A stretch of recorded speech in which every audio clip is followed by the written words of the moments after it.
Bom, pessoal, hoje a gente vai falar um pouquinho sobre planejamento de carreira, né? É um tema aí que sempre envolve os profissionais, seja ele autônomo ou aquele que trabalha numa corporação. Antes de mais nada, deixa eu me apresentar rapidamente. Meu nome é Marcelo Kenji. Eu não vou falar sobre a minha experiência, meu currículo, porque se a gente está falando de carreira, a gente está olhando para frente, né? Não é fazer uma retrospectiva, porque o passado ele serve como referência, basicamente, mas com certeza a gente tem que estar sempre com o foco no futuro e buscando atingir aí os nossos propósitos. Então, só para vocês entenderem um pouquinho a minha formação, sou contador de formação, fiz algumas pós-graduações na área de finanças, também na área de relações internacionais, concluí meu MBA em agronegócio, porque eu trabalho numa empresa relacionada ao setor, né, é do setor. Atualmente, estou como presidente lá do GETAP, acho que alguns de vocês já devem ter escutado falar dessa associação, que busca aí a simplificação, a racionalização, segurança jurídica do nosso sistema tributário. E também estou como diretor financeiro e tributário para a América do Sul aqui na ADM, a empresa que eu trabalho já tem 10 anos. Mas se a gente está aqui para falar de carreira, então vamos falar, eu quero compartilhar um pouquinho do meu plano de carreira, né? Então, eu separo aqui entre curto, médio, longo prazo. Curto prazo, a minha prioridade é preparar toda a equipe de finanças para essa transformação digital, né, criar um ambiente que propicie com que as pessoas desenvolvam atividades que agreguem mais valor para a companhia e para o profissional. Aquela relação ganha-ganha tem que estar bom para o profissional e bom para a empresa também, né, e trabalhar com a equipe em alta performance, não só em resultados financeiros, mas aquilo que também é não financeiro. Médio prazo, eu tenho interesse em desenvolver aí um trabalho dentro da parte de corporate ventures, né, e criar essa intersecção entre as áreas financeiras e de sustentabilidade. O que quer dizer isso daqui? É realmente criar oportunidades dentro da organização para que aquelas iniciativas de sustentabilidade também tenham um amparo financeiro, ou seja, fique de pé do ponto de vista financeiro, né? E a médio e a longo prazo, eu busco aí me desenvolver e adquirir experiência, formação, para quem sabe poder sentar numa cadeira de conselheiro e retomar a minha docência, coisa que eu já fiz alguns anos atrás e tenho muito prazer em fazer isso. E o trabalho voluntário, né, voluntário que hoje, dado a rotina e as exigências do trabalho, eu fico em débito, mas eu tenho com certeza esse compromisso de fazer algum trabalho voluntário lá na frente. Muito bem. Para falar de carreira, é importante a gente contextualizar um pouco o mundo que vivemos, né? Então, a gente não consegue falar de carreira olhando só para o nosso umbigo, se olhar somente pelo espelho, né? A gente tem que entender o que está acontecendo em nossa volta. E eu acho que a lista das 500 maiores empresas da Fortune, ela traz muito bem essa percepção. Ou seja, somente 52 empresas que faziam parte da primeira lista da Fortune em 1955 continuam nesta lista hoje. Ou seja, 9 em cada 10 empresas daquela época já não estão mais na lista das 500 maiores, né? Então, para você ver que o mundo muda, né? Algumas empresas ficaram no caminho, né? Ou foram incorporadas, ou elas foram, ou entraram em falência, né? E essa é uma tendência. O ponto é que, dado essa perspectiva, é muito tranquilo afirmar que até daqui 60 anos, provavelmente nenhuma dessas empresas que a gente vê aqui listadas hoje existirão no formato atual. Ou seja, elas vão se adaptar, elas vão se transformar, vão se incorporar, enfim. Mas é muito razoável afirmar que, muito provavelmente, essas 500 empresas que nós enxergamos hoje na lista das 500 maiores não se encontrarão mais nessa lista no formato que elas estão atualmente. E é interessante também trazer aqui que o timing das coisas, né? Ou seja, na época, em 1965, a média de permanência dessas empresas na lista das 500 maiores era em torno de 33 anos, né? Aí, essa média na década de 90 caiu para 20 anos, e hoje a média de permanência é de 14 anos, o que mostra que realmente existe uma aceleração de transformação que ocorre no mercado. Né? E, para ilustrar isso, eu quero trazer um exemplo da Marriott e da Airbnb. A Marriott é o maior grupo hoteleiro do mundo.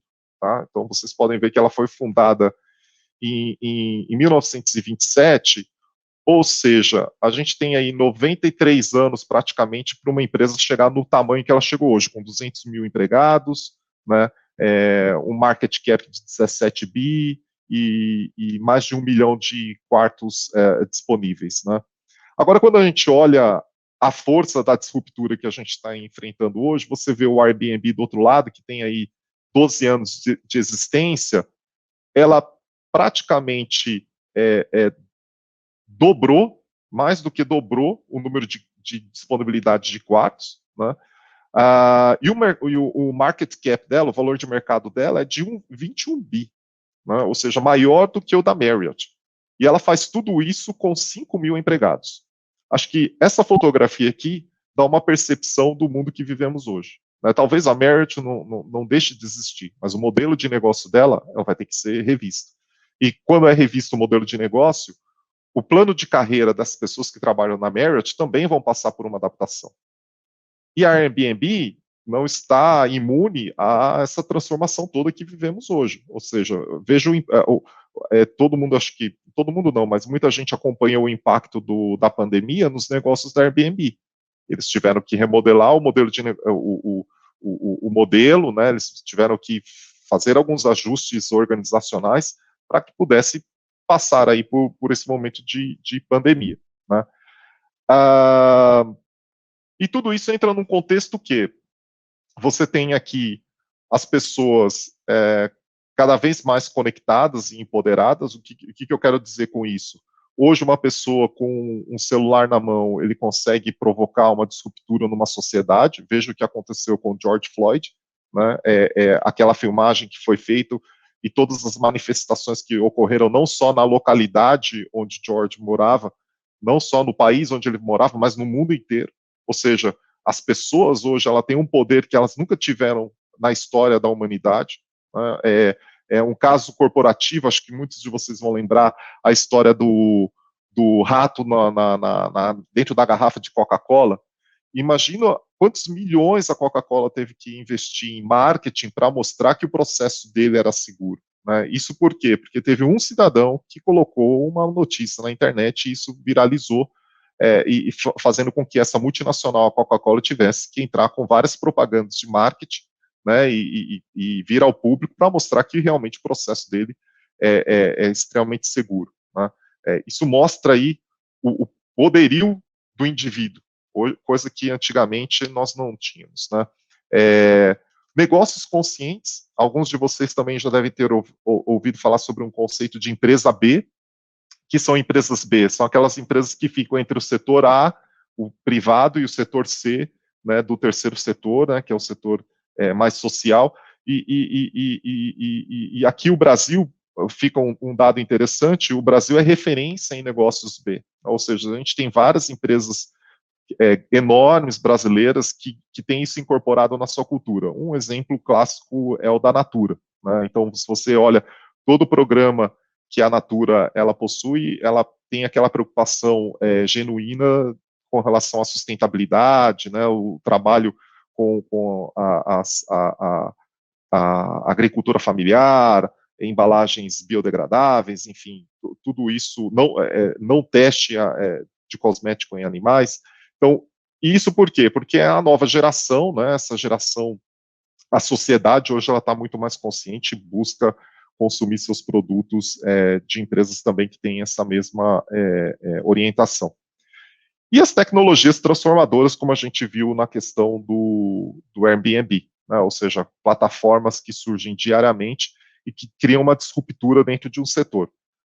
Setor até aqueles mais tradicionais, que era inimaginável que um banco há 10, 15 anos atrás tivesse que se reinventar, né? Porque o modelo na época era um modelo tão consolidado e que quase que existia uma barreira tão grande para um novo entrante, que a tecnologia ela abre essa oportunidade e cria uma democracia muito maior para novos entrantes, né? Então, só como exemplo aí, as fintechs causando aí toda uma transformação no ambiente financeiro da economia. Então, e tudo isso junto, a gente está falando do quê? Da nova economia, né?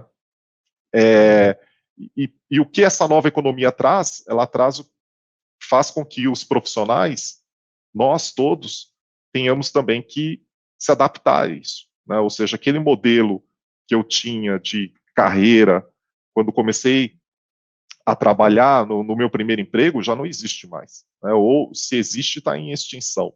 Não é o modelo a ser seguido. Até o Fábio comentou, né, das transformações digitais que ocorrem dentro da companhia, que num primeiro momento pode causar uma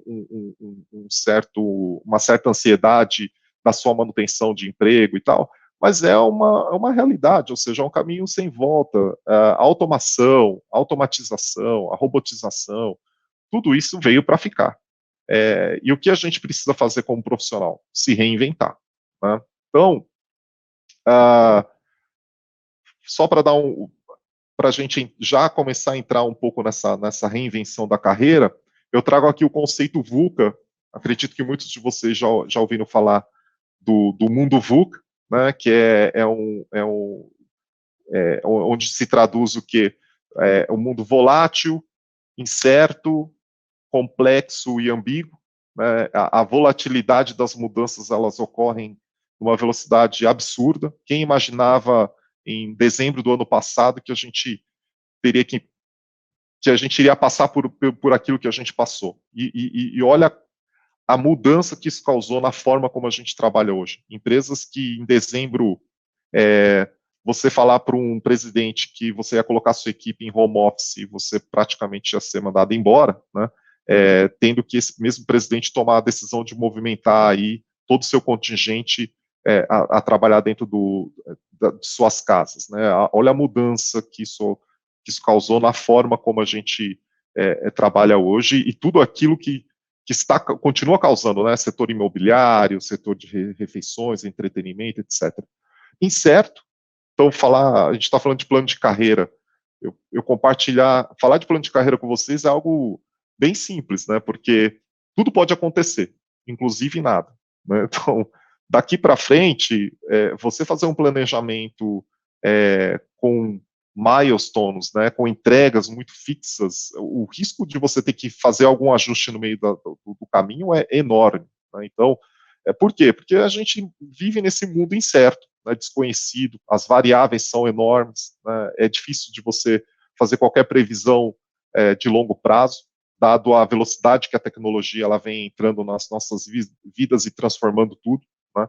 A complexidade que isso causa, ou seja, são inúmeras variáveis, né, interrelacionadas. Só para vocês terem essa ideia de variável interrelacionada, nós tivemos, eu vou pegar um caso concreto aqui, na parte de exportação. A gente tem uma operação onde a gente faz algumas exportações de commodities através de containers, né?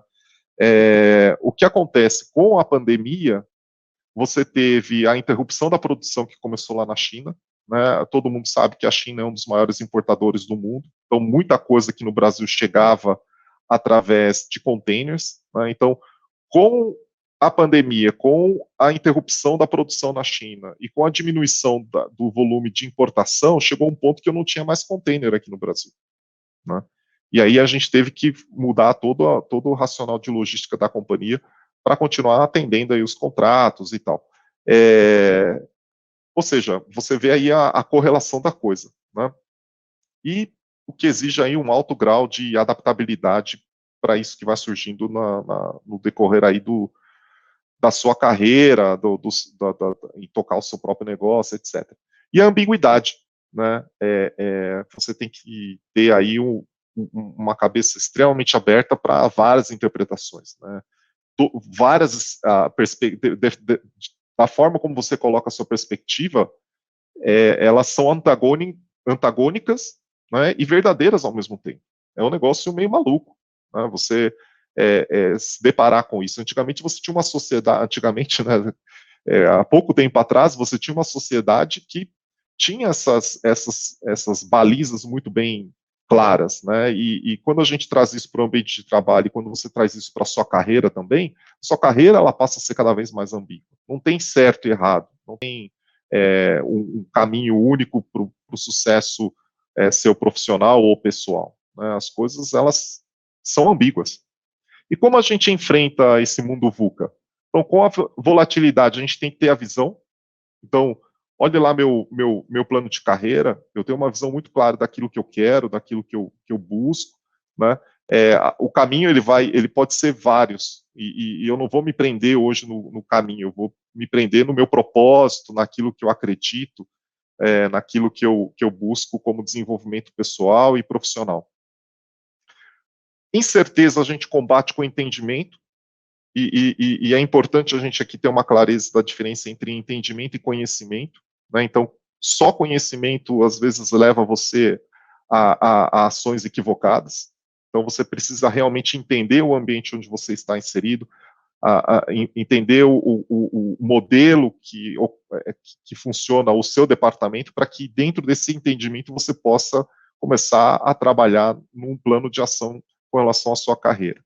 Complexidade, né? Então, com relação à complexidade, você tem que ter clareza, né? Tem que ter muito claro aí o que é importante, o que é necessário, né? Aquilo que é prioridade para você. Né? Então, senão você acaba se perdendo ou deixa muita coisa parada no meio do caminho, incompleto. E para o mundo ambíguo, né, um ambiente ambíguo, você tem que ter agilidade. Aquilo que eu falei, as coisas mudam de forma muito rápida. Então, se você demorar muito para agir, e se você demorar muito para emplacar a sua ideia ou correr atrás de um aperfeiçoamento, aquilo que você pensou já ficou defasado. Né? Então, esse mundo VUCA cria uma nova relação com o emprego. Acho que alguns de vocês já ouviram falar sobre a carreira Lego. Né? O que é a carreira Lego? Falar um pouquinho daquilo que eu tinha como conceito de carreira. Você entrava numa área tributária e você acabava seguindo aquilo de uma forma vertical, né? Ou seja, você ia lá analista, supervisor, gerente, diretor e basicamente ficava ali na sua carreira como especialista e cada vez mais se especializando dentro da área tributária. Ocorre que o mundo mudou, como vocês viram, e para você ter sucesso dentro de uma empresa, eu vou falar de uma grande corporação, o que é mais valorizado agora não é tanto a carreira vertical, e sim a carreira horizontal. Porque a carreira vertical ela está deixando é difícil você afirmar que daqui 5 anos talvez a gente tenha uma cadeira de diretor tributário dentro de uma empresa. Né, e essa cadeira possa ser extinta, ou a cadeira de CFO. Por isso, do cuidado na hora de você colocar a sua meta e vincular, ancorar a sua meta dentro daquilo que é um propósito, dentro daquilo que você tem como visão. Porque se você ancorar a sua carreira em cargos, em posições, pode ser que lá na frente você se depare numa reestruturação organizacional e aquela cadeira, aquela posição deixa de existir, né? Essa incerteza toda, ela tem uma contrapartida, né? Tem um efeito colateral, que é a insegurança, né, das pessoas, é a ansiedade das pessoas de falar assim, bom, se eu não tenho isso, se eu não tenho uma carreira clara, se eu não tenho uma clareza daquilo que é a minha carreira, você começa a ficar meio perdido, né? Só que daí fica aqui uma dica. Então, por exemplo, começamos aí com a carreira tributária. Carreira tributária, a gente sabe que tem a área de diretos, indiretos, tem o contencioso. Né? Então, comece por aí, comece a navegar dentro dessas áreas. Né? Aquilo que é transacional, aquilo que é repetitivo, lembre-se que você tem uma tecnologia que está chegando que vai absorver tudo isso. Né? Aquela pessoa que é especialista em executar alguma determinada tarefa ou montar um cálculo, aquilo até o que o Fábio comentou, é especialista numa macro, no Excel, olha, muito provavelmente essa atividade ela vai ser absorvida por um robô ou com a chegada de uma inteligência artificial, o que o robô ele não vai conseguir substituir, nem mesmo a atividade, nem mesmo a inteligência artificial irá conseguir substituir, é aquela fazer as análises cognitivas, né? É por isso que a gente está falando de uma carreira Lego e uma carreira horizontal. Por quê? Porque você começa a desenvolver outras competências, outras habilidades, né? Ou você se jogar a experimentar uma coisa nova. Então, vamos voltar para o caso do Tex aqui, da área tributária. Você tem ali um conhecimento tributário, claro que você vai ter que adquirir isso ao longo de alguns anos, mas paralelo a isso, ter curiosidade de entender como funciona a contabilização, qual a relação das suas decisões tributárias na tesouraria da companhia, né? Qual um projeto de sustentabilidade ou de RH que você pode se engajar como parceiro ou como ouvinte, que seja, né? Para que você realmente comece a desenvolver outras competências que podem ser utilizadas numa outra área. Então, é comum, muitas vezes, alguém conseguir se desenvolver tanta competência em relação com autoridades fiscais que ele começa a virar um RealGov, né?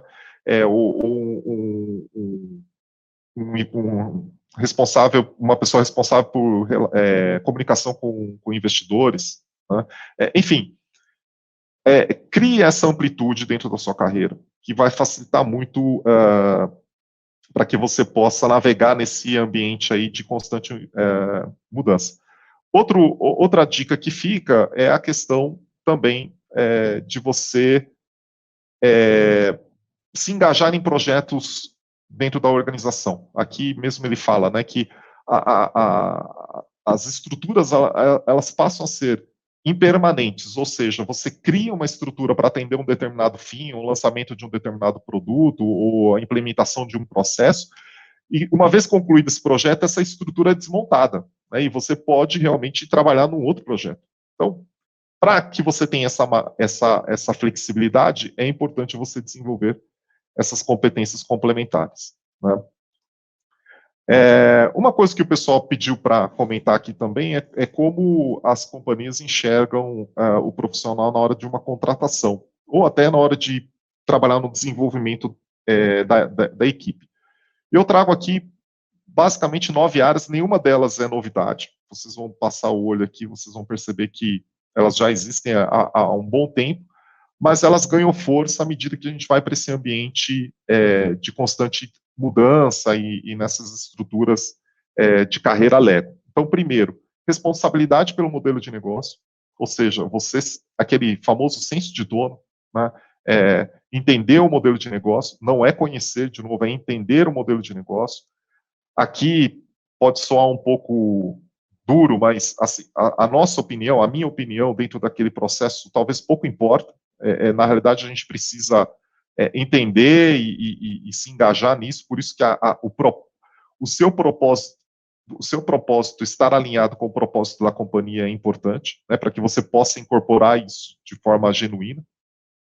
Saber trabalhar, transformar dados em informações, muitas vezes o departamento tributário é riquíssimo em dados, né? A gente tem dados de toda a companhia, só que muitas vezes a gente não consegue traduzir isso em informação efetiva. Um exemplo básico aqui, outra vez a gente conseguiu implementar fazer com que o controle de saída para remessa de manutenção fosse utilizado como informação para a área de security, porque teve uma investigação para ver se realmente aquilo que saía como remessa de manutenção efetivamente voltava para a companhia e como ele voltava para a companhia. Então, é o dado que tinha dentro do departamento tributário, porque nada sai da portaria sem uma nota fiscal, né, porém, era um dado. Se a gente pega esse dado e conecta com a área de security, você passa a ter uma informação e uma informação relevante, né, para que você possa exatamente analisar isso, né, e você tem insights. Então, a partir do momento que você trabalha de uma forma mais aberta, você começa a ter insights em cima daquelas informações.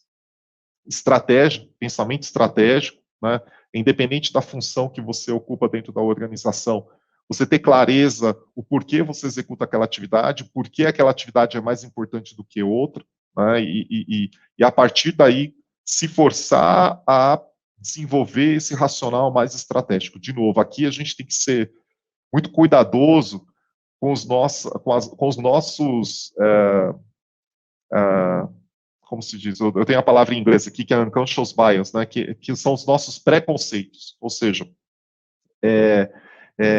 muitas vezes uma convicção ela te deixa cega, né? Então muitas vezes é muito importante você exercitar esse hábito de enxergar a coisa de uma forma impessoal, de você entender antes de criticar qualquer coisa, né? Parceria do negócio, business partner, isso é extremamente importante. Então, desenvolver o conhecimento do negócio, porque quem são os nossos fornecedores, quem são os nossos clientes, como funcionam os nossos clientes, como funcionam os nossos fornecedores, isso é muito importante, porque isso traz ideias interessantes para você estruturar, de repente, uma forma mais eficiente, tributariamente falando, da sua operação.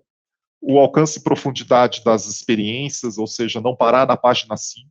Então, você recebeu um livro aí de 300 páginas, dedique-se a entender todo o conceito ali dentro. Processo, né, de novo, você tem que entender o processo, trabalhar dentro do processo.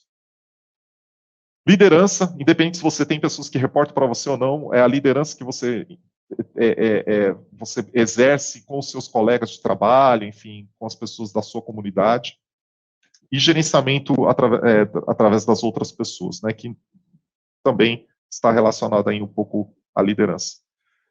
Só para concluir, o último slide aqui, eu trouxe também algumas competências que se espera de um líder nesse ambiente disruptivo, e isso aqui eu tirei de um material que foi compartilhado no Fórum Econômico de 2020. Ou seja, nós temos aqui basicamente 7 competências que todo líder deve desenvolver nesse momento de disrupção. Basicamente, é comunicação, né, saber vender a missão de uma forma clara e objetiva, simples.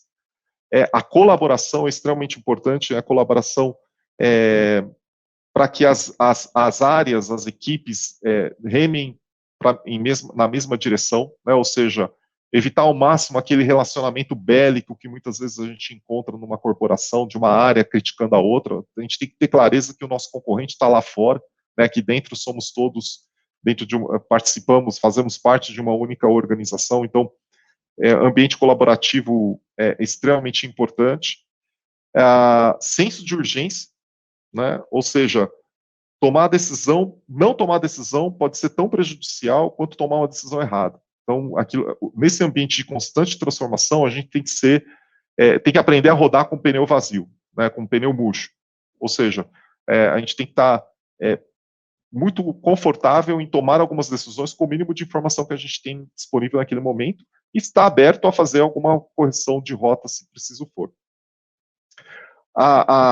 Seja autêntico, aqui a gente está falando de credibilidade, né, então, ser você mesmo, com suas qualidades e seus defeitos. Obviamente que é importante você ter uma postura ética extremamente consistente, a integridade ela tem que ser inegociável, né, e com o tempo as pessoas elas vão conhecendo a forma como você trabalha, a forma como você age, as suas intenções, e obviamente também está aberto aí ao feedback para que você possa melhorar aquilo que tem que ser melhorado, né? Mas seja você mesmo. Né?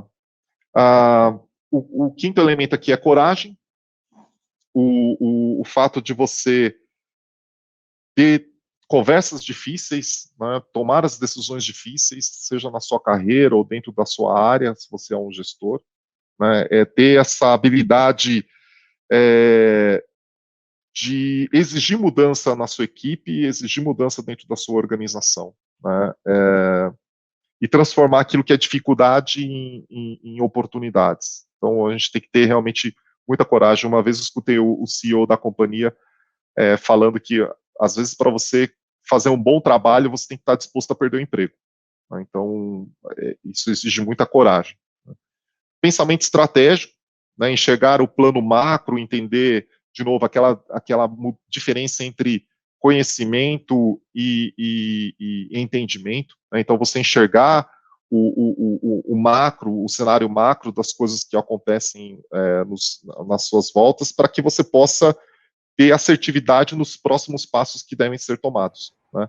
E mais do que isso é ter pé no chão, né, para que a coisa aconteça, ou seja, não fica só naquele mundo abstrato, sem muita correlação. E por último aqui, a questão da empatia, não menos importante, é você se colocar no lugar do outro, né?